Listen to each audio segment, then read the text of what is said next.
अपराध दो किस्म के होते हैं, एक जो अचानक से हालात की वजह से पैदा होते हैं, दूसरे जो सोची समझी साजिश के तहत किए जाते हैं, कानून को चैलेंज करके किए जाते हैं। ये केस दूसरे किस्म का है। देवरिया पुलिस थाने में जैसे मेरा तबादला हुआ, एक संगीन केस मेरे सामने आया।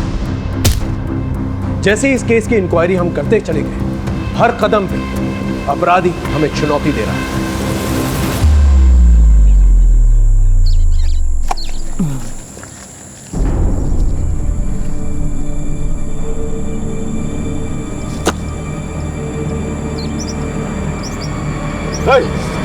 क्या कर रहा है तू यहाँ?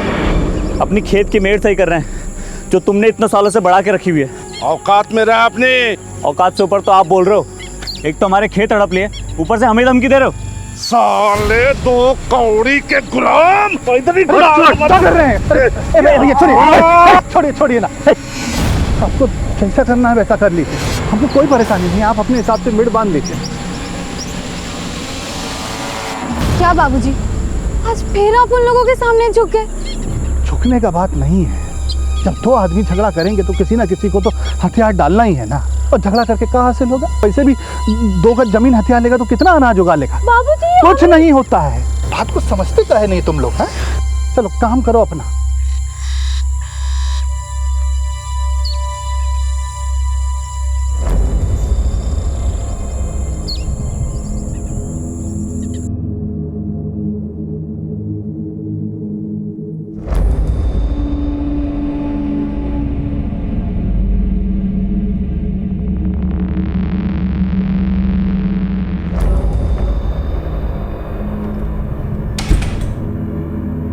शोभा, क्या हुआ शोभा? नहीं हुआ इस बार भी।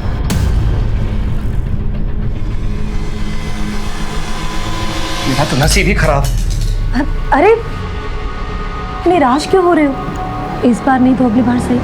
हाँ, हम कोशिश करते रहेंगे। देखना, जल्दी हमारे घर में बच्चा आ जाएगा। क्या आ जाएगा शोभा? तुमसे शादी करने के लिए मैंने घर वालों का लाया और रिश्ता ठुकरा दिया। सबसे दूर हो गया, सबको नाराज किया। यहाँ रह रहा हूँ किराए के घर में। सोचा था उनकी नाराजगी दूर करने का सिर्फ एक रास्ता है कि मैं उनकी गोद में उनका पोता दे सकूं, ताकि हमारे रिश्ते सुधर सके। आप धीरज रखो, हम कोशिश कर रहे हैं ना। हाँ, और इलाज भी चल रहा है, हो जाएगा। कब हो जाएगा शोभा? 4 साल हो गए हमारी शादी को, 4 साल।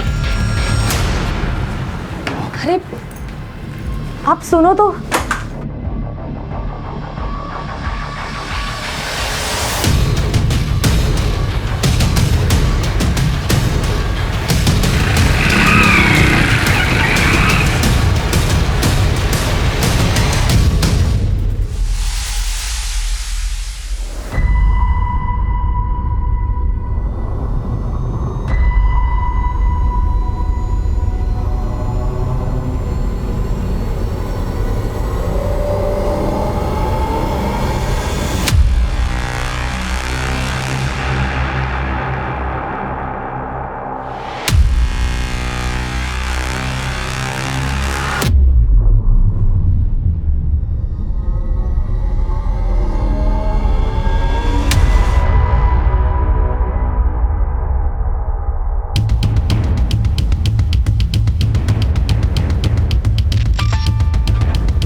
अरे आप इतने जल्दी घर आ गए? अरे काम खत्म हो गया तो जल्दी चला आया। और वैसे भी बाहर बहुत बारिश है, ऑफिस में लोग कम आए थे। तुम्हें क्या हुआ? तबीयत तो ठीक है तुम्हारी? नहीं कुछ नहीं, वो पता नहीं क्यों आज पेट में हल्का हल्का सा दर्द हो रहा है मेरे। क्या डॉक्टर क्या चले? अरे नहीं उसकी कोई ज़रूरत नहीं है। आप अभी ऑफिस आए हो, आप आप फ्रेश हो जाओ, मैं बाद में चली जाऊंगी। पक्का?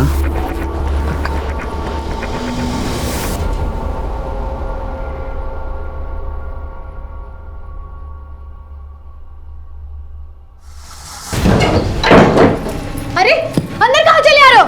अरे कौन है? क्या बनता तू? चल घुसा बढ़ता तेरे खान में।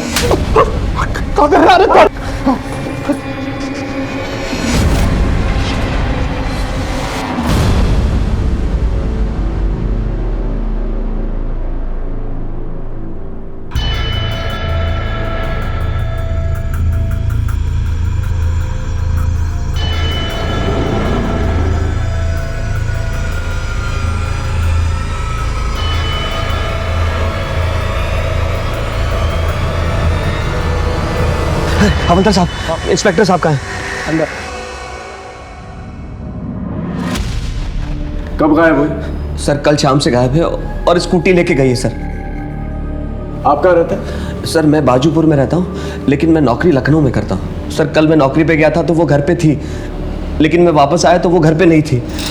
मैंने हर जगह ढूंढा, वो कहीं नहीं मिली सर। उसका फ़ोन भी ट्राई किया, लेकिन वो स्विच ऑफ है सर। हो सकता है किसी दोस्त या रिश्तेदार के घर गई हो। नहीं सर, मेरे अलावा उसका ज़िंदगी में और कोई भी नहीं है।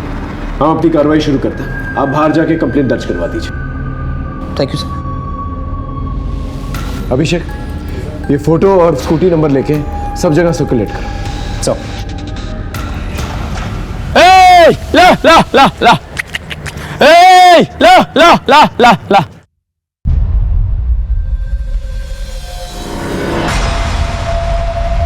कौन कौन?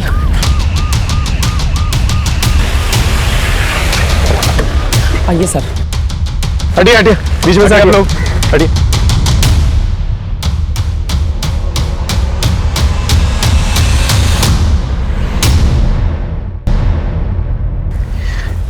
ये तो शोभा शर्मा है। Sir sir sir sir sir sir मैं थाने गया था, पता चला आपको एक डेड बॉडी मिली है। बहुत घबराहट हो रही सर, क्या हुआ? शोभा शोभा शोभा शोभा शोभा, छोड़ो मुझे। आसपास अच्छी तरह से चेक करो, देखो क्या मिलता है। ठीक है, बैठो।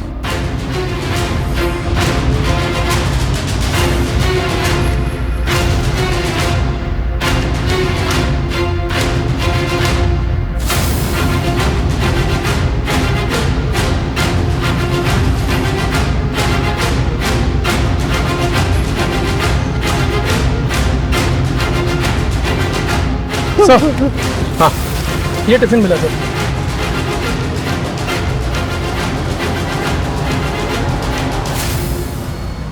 सर सर सर ये टिफिन और बैग हमारे घर का है सर।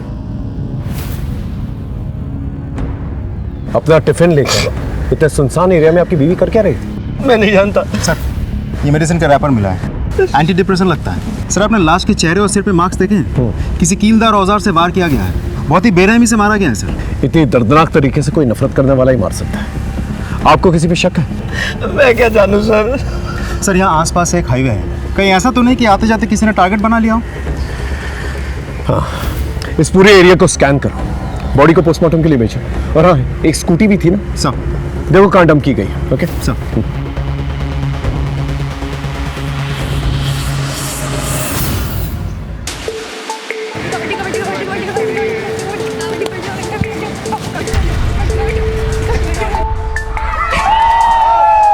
अब आखिरी खिलाड़ी बची है जिला परिषद टीम की काजल श्रीवास्तव। देखना है कि वो क्या कर पाती है। मैच तो लग रहा है जैसे महानगर स्कूल ने लगभग जीत ही लिया है। काजल रेखा के अंदर घुसी और देखते ही देखते आगे बढ़ रही है, काफी बहादुरी के साथ लड़ते हुए, हालात से समझौता ना करते हुए। काजल श्रीवास्तव बड़ी बहादुरी के साथ गेम चल रहा है। देखना है कि अब क्या होता है। और इसी के साथ काजल को चारों तरफ से सबने घेर लिया है। देखते हैं काजल क्या कर पाती है। एक तरफ जिला परिषद टीम की उम्मीदें लगी हुई हैं, दूसरी तरफ महानगर टीम पूरे जोश में लगी हुई है। अब देखना है क्या होता है। इसी के साथ काजल श्रीवास्तव ने एक साथ सबको ढेर कर दिया। जिला परिषद टीम की जीत दर्ज की गई है और आज की जीत का सेहरा जाता है काजल श्रीवास्तव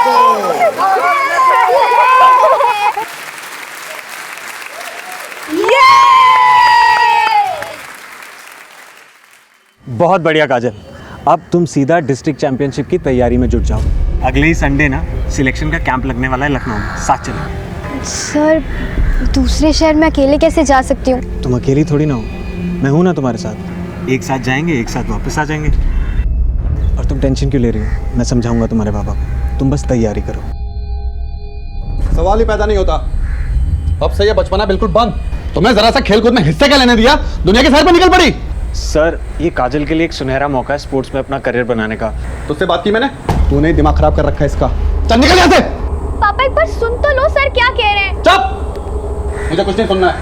और तू भी एक बात कान खोल के सुन ले, ये तेरा आखिरी साल है। जैसे तैसे अपनी पढ़ाई पूरी कर ले। सर अगर आपको ये टेंशन है कि काजल अकेले कैसे जाएगी, तो मैं जा रहा हूँ ना उसके साथ। अरे जा भाई जा, काजल कहीं नहीं जा रही है। और तू भी अपना रास्ता नाप और निकल यहाँ से। चल निकल यहाँ से। रेनू, आज से इसका खेलना कूदना और बाहर जाना बिल्कुल बंद। समझा दो इसे। जी। पापा इसे मत करो ना।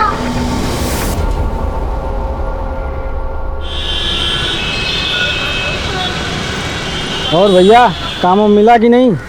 अरे भाड़ में गया ऐसा काम।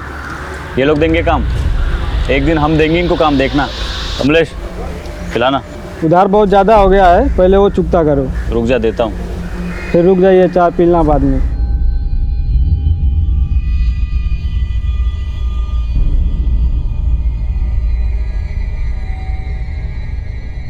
ये लो भैया चाय। रख दो।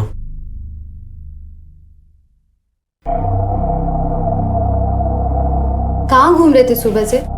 कितना फोन किया हम आपको। घूम नहीं रहे थे, काम के लिए गए थे। अगर इतने ही लायक होते तो हमें आज ये दिन नहीं देखना पड़ता। बड़े भाई है तेरे, बात करने का तरीका सीख ले पहले। हम वही तो कह रहे भैया, जिंदगी जीने का एक तरीका होता है, ऐसे कब तक चलेगा? बस कुछ दिन की बात है, हम सब सही कर देंगे। सिर ठीक कर दोगे? यही मर जाएंगे सिसक के भूखे प्यासे, अपने गांव अपनी मिट्टी से दूर। हमने कहा ना हम कुछ करेंगे, मतलब करेंगे। दिमाग मत खराब करो अब। ओके सर, जय हिंद। हाँ, हमारा अंदाज़ा बिल्कुल सही था। शोभा को नकल डस्टर यानी कि हाथ में भूजा जैसा कुछ पहन के बहुत ही बेरहमी से मारा गया। ये रही पोस्टमार्टम रिपोर्ट। सर यहाँ तक कि स्कल में भी छेद हो गए हैं और वार करने वाला राइट हैंडेड है। यानी कि जिसने भी मारा है बहुत ही स्ट्रांग आदमी है, यहाँ तक कि हड्डी तक में भी छेद कर दिया। लेकिन इतनी बेरहमी से कोई मारेगा क्यों? विनोद कह रहा था कि शोभा का कोई भी नहीं है। मेरे अलावा उसका जिंदगी में और कोई भी नहीं है। इस पति पत्नी के रिश्ते के बारे में पता कर, ये जानना बहुत जरूरी है कि आखिर शोभा से नफरत कौन करता है। साहब, शोभा अक्सर दोपहर में स्कूटी से कहीं जाती थी।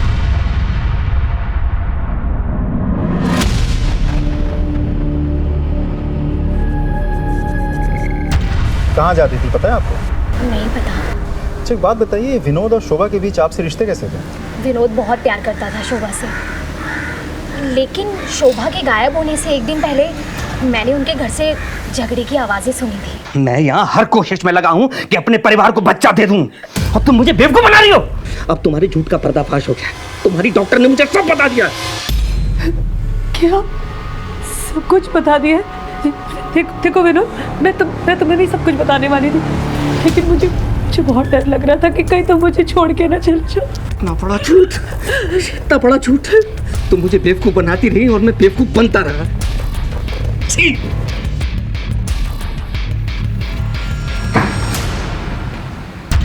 विनोद ने अपने परिवार से लड़के शोभा से शादी करी थी। इसके लिए परिवार में अलगाव रहता था और अब शोभा माँ भी नहीं बन पा रही थी, इसलिए दोनों बहुत दुखी रहते थे।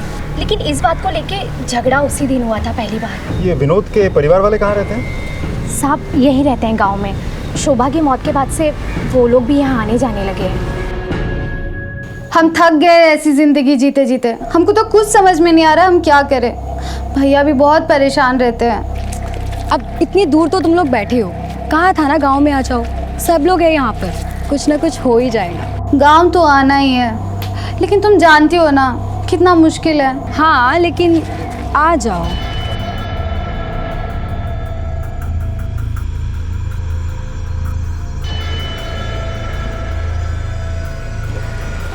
अच्छा मैं तुझे बाद में कॉल करती हूँ। हाँ हाँ ठीक है।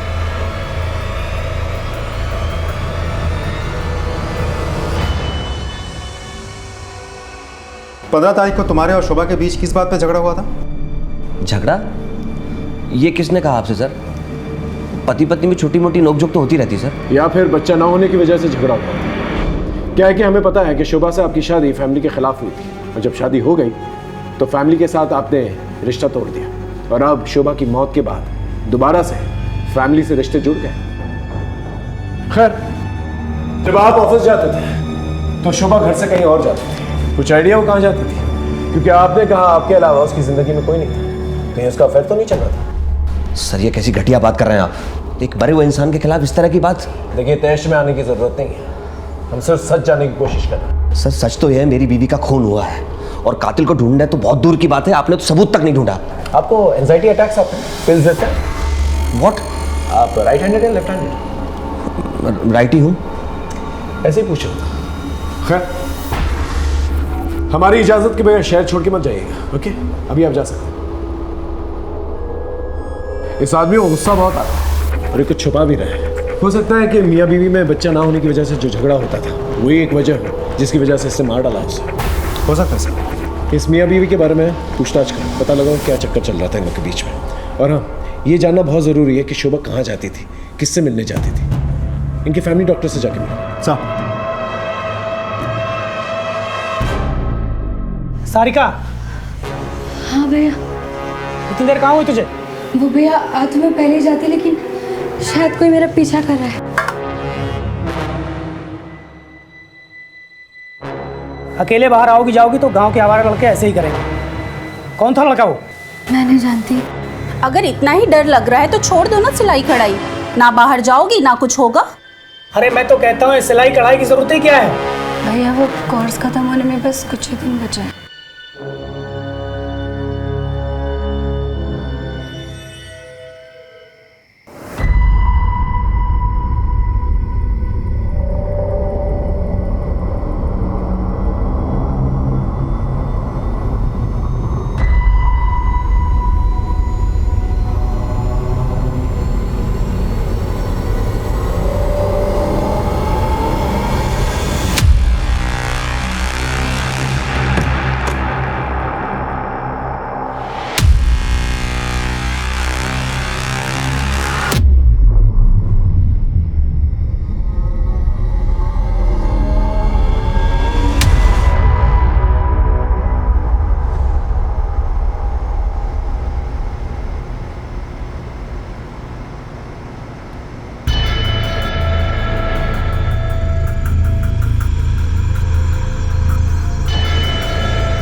जी सर, शोभा मेरे पास आई थी कुछ ही दिनों पहले। उसके पेट में किसी तरह का इन्फेक्शन हुआ था।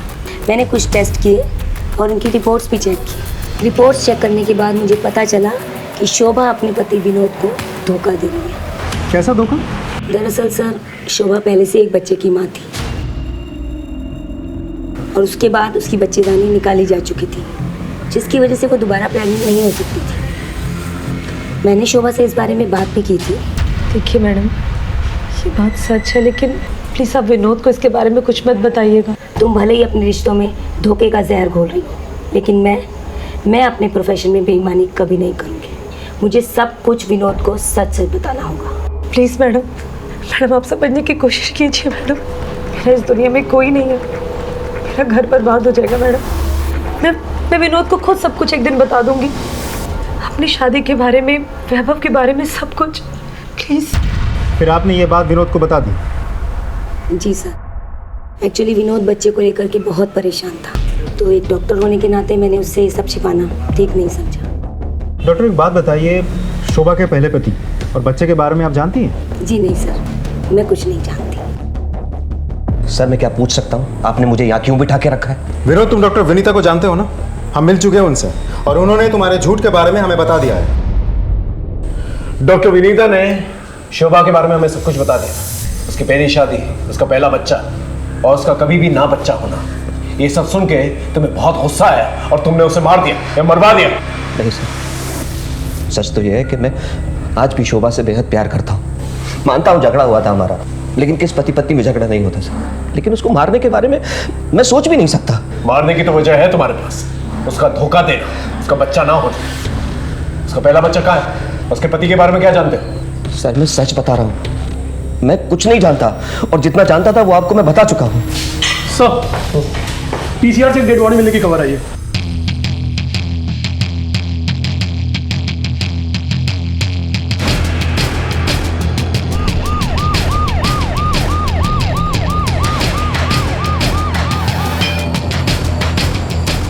चलिए हटिए, सही हटिए सर। आसपास चेक करो, देखो क्या मिलता है। सर इस लड़की को भी लगभग वैसे ही मारा गया है। नकल डस्टर से चेहरे पे वार किए गए हैं और ये निशान देखिए सर, लगता है शायद उसके बाद किसी ने गला दबा दिया हो।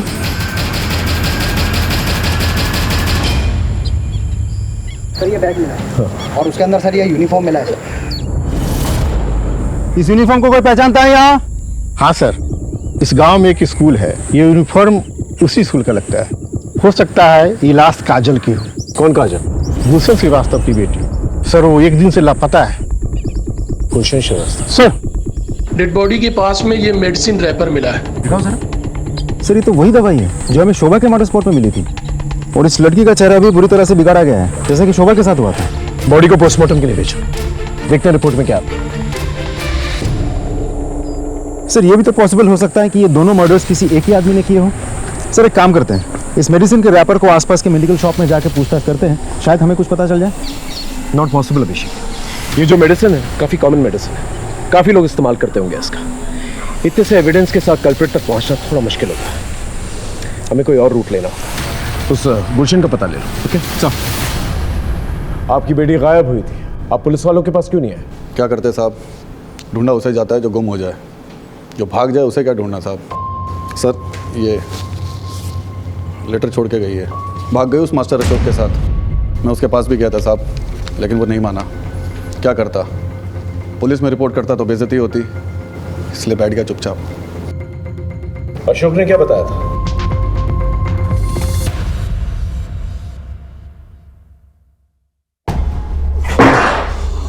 अशोक, काजल कहाँ है?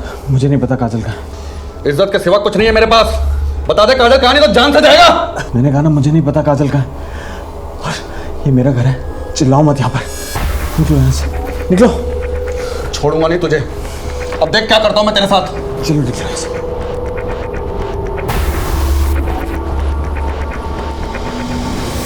कहाँ रहता है ये कोच?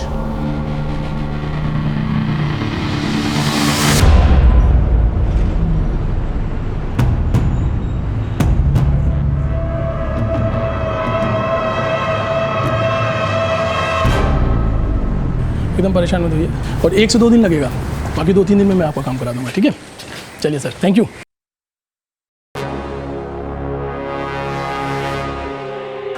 जी बताइए। सर अगर कोई पीछा कर रहा हो तो कंप्लेंट कहाँ लिखानी है? यहीं पुलिस स्टेशन में। वैसे कौन पीछा कर रहा है? सर पता नहीं। उसका हुलिया याद है जिससे हम उसका स्केच बनवा सकें? नहीं सर। आप परेशान मत हो, एक हेल्पलाइन नंबर है, आप इसको नोट कर लीजिए। Thank you.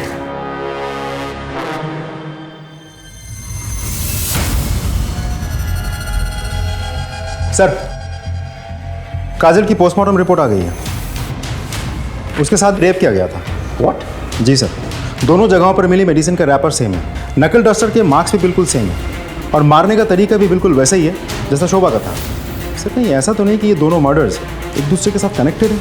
अभी फिलहाल किसी कंक्लूजन पे जंप नहीं कर सकते। हो सकता है एक महज इत्तेफाक।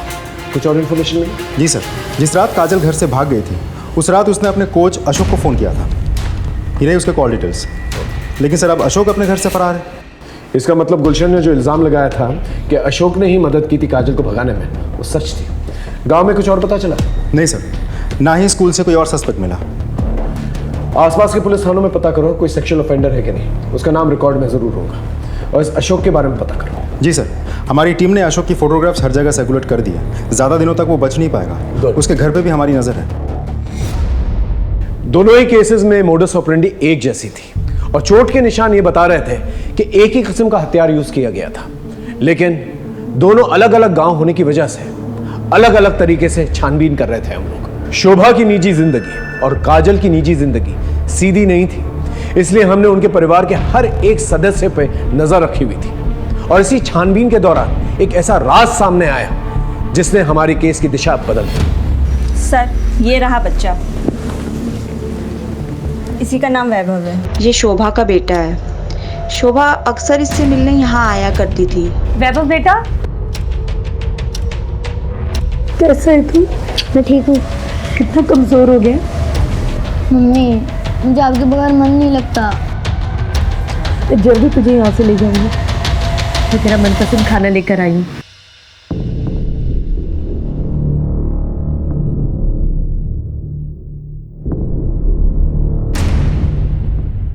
सर शोभा ने कहा था कि उसने अपने पति से बात किया है कि वो इसे अपने साथ लेकर जाएंगे। क्या हुआ सर? क्या हुआ? चल चल बैठ बैठ आराम से बैठ, हम तुझे बताते हैं क्या हुआ। पहले तू हमें ये बता, ये कौन? सर ये तो मेरे दोस्त गुलशन की बेटी है सर। इसका मर्डर। क्या मर्डर? बिल्कुल उसी तरह जिस तरह से शोभा का हुआ। लेकिन सर आप ये मुझे क्यों बता रहे हैं? इसे पहचानता है? नहीं सर, इसे नहीं जानता मैं। ये शोभा का बेटा है जिसकी वजह से तूने शोभा को मार दिया। सर सच सच बता, उस दिन क्या हुआ? बस सर मैं कसम खा रहा हूँ, मैं नहीं जानता था ये शोभा का बेटा है सर। उस दिन हॉस्टल जाते वक्त उसने हॉस्टल की वार्डन को सब कुछ बता दिया था कि उसने तुझे सब कुछ बता दिया। सच बोल। सर वो मेरे दिमाग से निकल गया। बताया था उसने सर मुझे, मैं भूल गया था सर। मुझे माफ कर दो विनोद, मैंने तुमसे कुछ झूठ नहीं बोला, सिर्फ सच छुपाया विनोद। मेरी शादी पूरी तरह से बर्बादी थी। विनोद तुम वैभव को अपना लो विनोद, प्लीज। मैं वैभव को तुम्हारे पास ले आती हूँ विनोद। देखो मना मत करना विनोद। लेकिन मैंने उससे ये कभी नहीं कहा था कि मैं उसे अपना लूंगा या वो उसे घर ले आए। तूने कहा नहीं, करके दिखाया। इसलिए जब शोभा बाहर निकली तूने उसे मार दिया या मरवा दिया ताकि ना रहे वैभव और ना रहे वो, और तू दोबारा अपने माँ बाप की मर्जी से शादी कर सके। सर चाहे तो आप सारी जिंदगी के लिए मुझे जेल में डाल दीजिए, मैं आखिरी वक्त तक यही कहूंगा कि मैंने शोभा को नहीं मारा, नहीं मारा, नहीं मारा।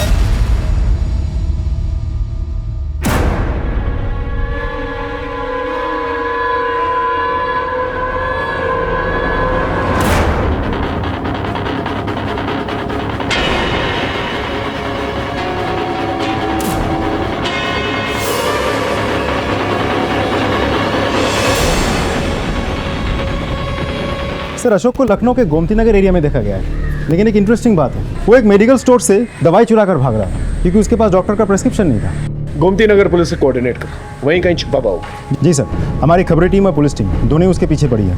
ज़्यादा दिनों तक छुप नहीं पाएगा। शोभा का मर्डर सस्पेक्ट विनोद हमारी गिरफ्त है, लेकिन फिर भी हम उससे कुछ उगलवा नहीं पाए। अब देखते हैं काजल का मर्डर सस्पेक्ट क्या कहता है।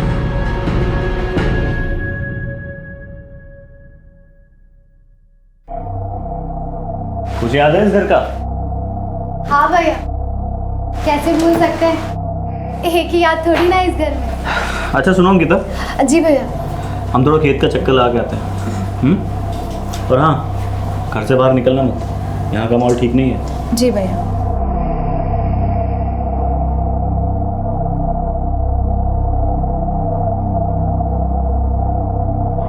अच्छा चलो गेस करो हम कहाँ हैं? तेरी आवाज़ बता रही है कि तू गांव में है। अरे बिल्कुल सही जवाब। बता फिर कब मिल रही है? अरे इसीलिए तो हम फोन किए हैं। शाम को नदी के पास मिलते हैं। ओके।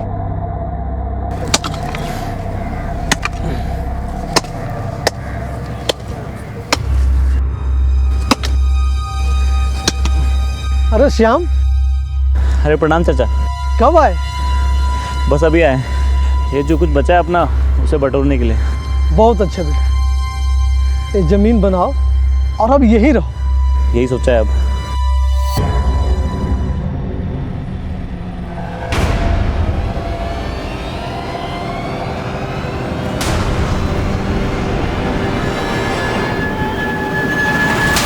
सर माफ कर सर, मैंने किसी को नहीं मारा है सर। अच्छा, तो फिर भाग क्यों रहा था और दवा क्यों चुराई? सर मैं अस्थमा का पेशेंट हूँ, मर जाता अगर ये दवा नहीं चुराता। और वो मेडिकल वाला प्रिस्क्रिप्शन मांग रहा था। और रहा सवाल भागने का, तो गुलशन जी को शक था कि काजल को मैंने भगाया है। और जब काजल की लाश मिली तो मैं डर गया कहीं गुलशन जी मुझे ना फंसा दे, इसलिए मैं भाग रहा था सर। तो उस रात काजल ने फोन क्यों किया था? हाँ सर ये बताने के लिए कि वो घर से भाग रही है। कैंप के लिए भागने वाली लड़की कैंप तक नहीं पहुंची। और किसको पता था इसके बारे में? सर उसके छोटे भाई आशु को भी पता था। उसने उसे बताया था घर से जाने से पहले। ये बात उसने मुझे फोन पे बताई थी। हाँ सर, मैं जानता था। दीदी, ये जो तुम कर रही हो ना बिल्कुल ठीक नहीं है। मैं जा रहा हूँ बाबा को उठाने के लिए। आशु देख, अगर तूने पापा को कुछ भी कहा तो तू मेरा मरा हुआ मुंह दिखेगा। इतनी मुश्किल से ऐसा मौका हाथ लगाए तो वो दिन की तो बात है, मैं आ जाऊंगी वापस। पापा की जितनी मार खानी होगी ना खा लूंगी, लेकिन तू चुप रहना। खा मेरी कसम, तू बाबा को कुछ नहीं कहेगा। मुझे लगा था कि दीदी 2 दिन में वापस आ जाएंगी। दीदी तो वापस आए नहीं। और बाबा इतना गुस्सा थे कि अगर मैं उन्हें बताता कि मुझे पता है कि दीदी कहाँ है तो वो मुझे जिंदा नहीं छोड़ते। इसलिए मैंने उन्हें कुछ भी नहीं बताया।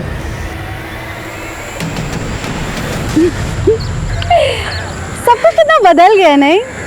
तो सालों बाद आई है ना, इसलिए ऐसा लग रहा है। बदलता नहीं तो हम ऐसे यहाँ नहीं मिलते।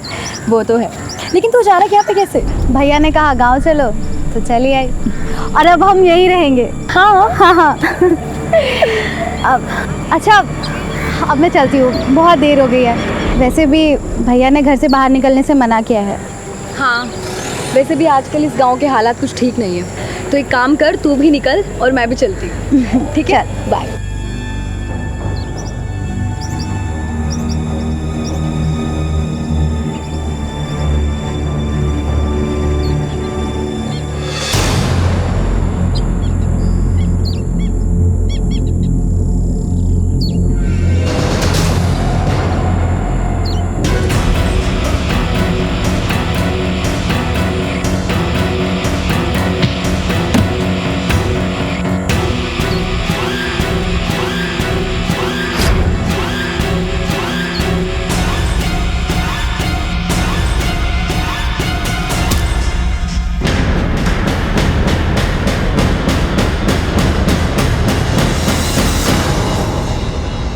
इधर आ। जी सर। ये तेरा तू कहाँ जा रहा है? घर जा रहे सर। वैसे यहाँ आसपास खतरा बहुत है। कर क्या रहा है यहाँ पर? आगे आगे खेत है हमारे सर, वो देरी हो गई आज। अच्छा ठीक है, गाड़ी में बैठ जा, छोड़ देता हूँ। जी जी सर।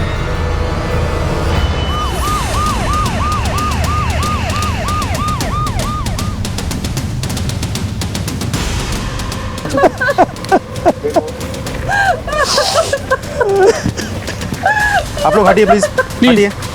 साइड में, साइड।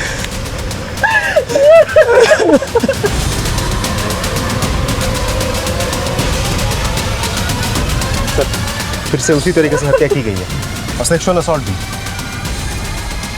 सर ये लड़की तो 2 दिन पहले भी आई थी अपने पुलिस स्टेशन में। क्या कह रही थी? सर उसका कहना था कि कोई इसका पीछा कर रहा है। जब मैंने उससे पूछा तो उसने कहा नहीं पता, लेकिन मैंने सर उसे हेल्पलाइन नंबर भी दे दिया था। वो कह रही थी कि कोई उसका पीछा कर रहा है, लेकिन हमने कोई ध्यान नहीं दिया। कुछ बताया आप लोगों को कि कौन था वो? किसी दुश्मनी थी उसकी? कुछ नहीं पता हम लोगों को। सर ये रैपर मिला था। सर ये रैपर देखिए, बिल्कुल ऐसा ही मेडिसिन का रैपर हमें शोभा के मर्डर स्पॉट पर भी तो मिला था। जिस बेरहमी से मारा गया ऐसे किसी साइको किलर का ही काम हो सकता है। या तो ये तीनों की तीनों मर्डर्स जो हैं कनेक्टेड है, या फिर अनफॉर्चुनेटली ये तीनों की तीनों वो साइको किलर की नजर में आ गए। पॉसिबल है सर, क्योंकि सिर्फ मर्डर करना या रेप करना उसकी मंशा नहीं हो सकती। अब लगने लगा है कि किलर हमें चुनौती दे रहा है और हमारी हर एक मूवमेंट में नजर रखा। सर कल शाम में जब मैं इधर पेट्रोलिंग पर था तभी उधर से एक आदमी आ रहा था। कौन था? सर उसने ये सब तो नहीं बताया, लेकिन उसने एक बात बताई थी कि उसका आसपास के एरिया में ज़मीन है। इस पूरे एरिया में जितने लोगों की ज़मीन है ना, उन सब से पूछताछ करो और उस आदमी के बारे में ही पता करो, शायद उसे कुछ पता होता है। इसकी फ़ोटो लो और आसपास के एरिया में पूछताछ करो। ये कह रही थी कोई इसका पीछा कर रहा है, पता करो, शायद किसी ने कुछ देखा। ओके और बॉडी को पोस्टमार्टम के लिए भेजो।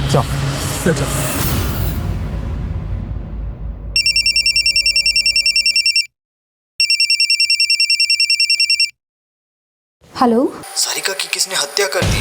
क्या? अंकिता, क्या हुआ? अच्छा, हम कुछ काम से बलरामपुर जा रहे हैं, कल सुबह तक आ जाएंगे। अंकिता, हम तुम्हारे लिए कुछ लाए हैं। ये देखो।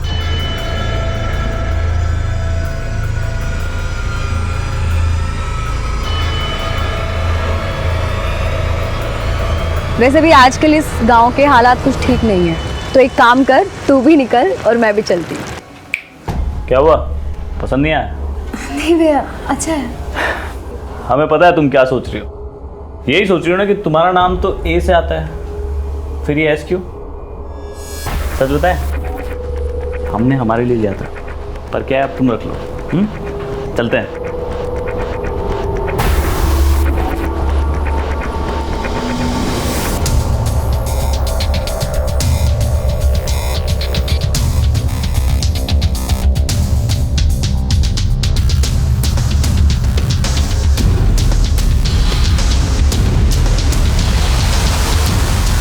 सर उस एरिया में नदी के किनारे तक कुल 25 लोगों की ज़मीनें हैं।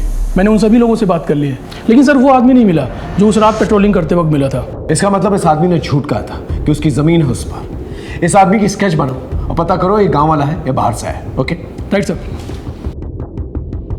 सर हाँ, सारिका की पोस्टमार्टम रिपोर्ट आ गई है, उसके साथ भी रेप हुआ है। व्हाट? जी सर, काजल के बॉडी में हमें जो सीमेंट मिले थे उसके साथ सैंपल मैच कर गया है। एक और बात सर, इस बार भी वही नकल डस्टर यूज़ किया गया है और उसी तरीके से स्कल में छेद भी हुए हैं। और सर मारने वाला इस बार भी राइट हैंडेड है। इसका मतलब ये किसी साइको किलर का ही काम है और ये सारिका उसकी तीसरी विक्टिम है। अब हम ये बात रूल आउट कर सकते हैं कि ये सब रैंडम किलिंग्स नहीं है। मतलब? मान लो शोभा और काजल का मर्डर जो है एक महज इत्तेफाक है, लेकिन सारिका किसी और गांव से आई थी, उसे साइको किलर ने फॉलो किया होगा और मौका मिलते ही उसे मार डाला होगा। मतलब किसी के साथ जाती दुश्मनी? राइट। अब हमें यह पता लगाना होगा ये तीनों लड़कियों का कॉमन कनेक्शन क्या है। सर इन तीनों मर्डर्स में कोई डायरेक्ट कनेक्शन तो मुझे लग नहीं रहा है, लेकिन हाँ एक गहरा कनेक्शन तो है। काजल के पिताजी गुलशन, शोभा का हस्बैंड विनोद और सारिका का भाई मनोज, तीनों ही दोस्त हैं और दोस्ती बहुत गहरी है सर। यानी कि ये तीनों के तीनों जो दोस्त हैं, इनके साथ एक ही हादसा होता है। सर हाँ, उस आदमी का स्केच बन गया। इस स्केच को सब जगह सर्कुलेट करो और मनोज और गुलशन को थाने बुलाओ। Right sir. तुम तीनों से जो सवाल मैंने अलग अलग पूछा था, अब साथ में मिलकर पूछ लो। तुम तीनों का कोई तो दुश्मन है जो तुम लोगों से दुश्मनी निकाल रहा है। कुछ आइडिया कौन है वो? नहीं है। इसे पहचानते हो?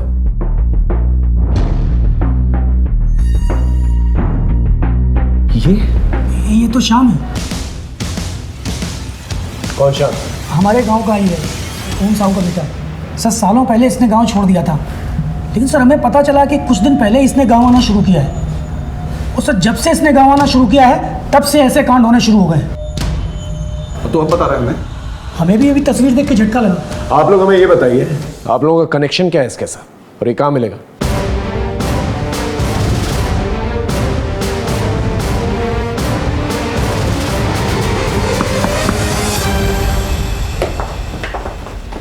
भैया घर पर नहीं।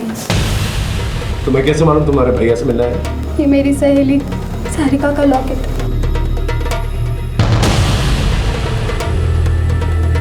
ये लॉकेट तो सारिका का है। शाम का है? भैया बलरामपुर। बलरामपुर? बलरामपुर में तो मेरी बहन स्नेहा रहती है, मैंने बताया था ना आप लोगों से। चलो बलरामपुर सब।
बहुत हो गया तेरे वेशी के, अब चल।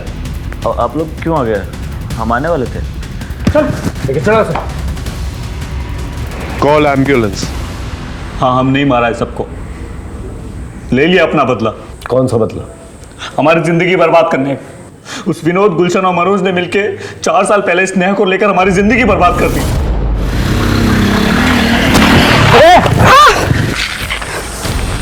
ये क्या कर दिया तुमने? हमें जानबूझ के नहीं किया, वो गलती। क्या हो रहा है? क्या क्या स्नेहा, तुम क्या कैसे? भैया इसने मुझे छेड़ा है।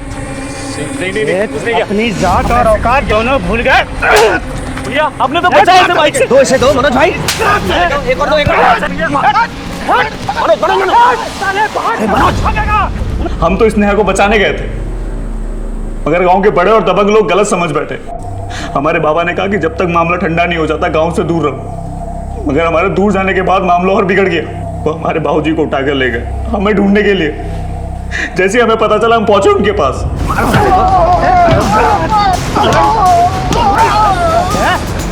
मार साले को।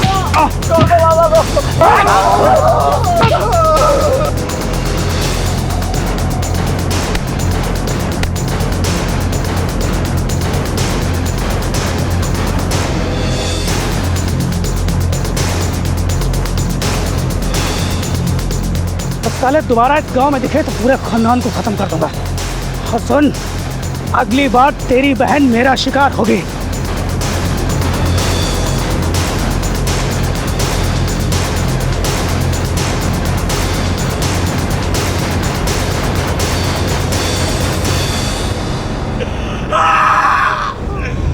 मारपीट से ज्यादा उन्होंने हमारे बाबा की दिल पे चोट पहुंचाई। एक चींटी नहीं मारी थी उन्होंने, जानवरों जैसा व्यवहार किया उनके साथ। वो हमारे बाबा की आत्मा तो उसी दिन मर गई थी, वो तो बस जी रहे थे। हड्डियां पकड़ ली थी उन्होंने, एक दिन से सक के दम तोड़ दिया।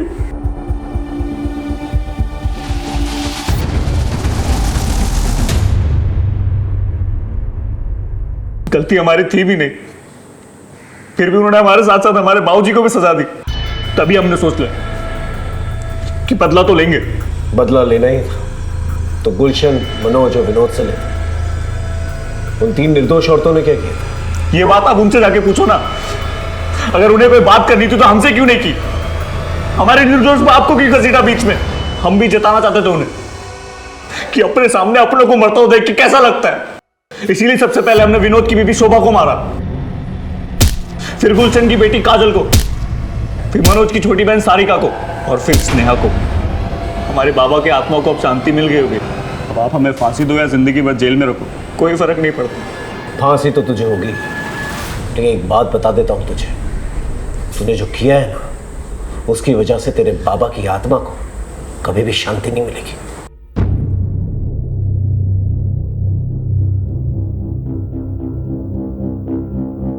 श्याम के दिल में अपने पिता के खिलाफ अत्याचार घर कर चुका था और एक सुलगते लावा की शक्ल ले रहा था। अंकिता को यह दस्तक जरूर मिली थी कि श्याम की जिंदगी में कुछ अजीब चल रहा है, लेकिन समझते समझते देर हो गई। आशु को यह दस्तक मिली कि काजल अपने कबड्डी के खेल के जुनून में कुछ गलत कर रही है, लेकिन उसने ये बात अपने माँ बाप से छुपा के रखी और नतीजा बहुत ही भयानक निकला। शोभा ने विनोद से बात छुपाई, लेकिन जब बताने पे आई तो मौका ही नहीं मिला। सारिका ने बार बार अपने घर वालों से यह कहा कि कोई उसका पीछा कर रहा है, लेकिन किसी ने उसका यकीन ही नहीं किया।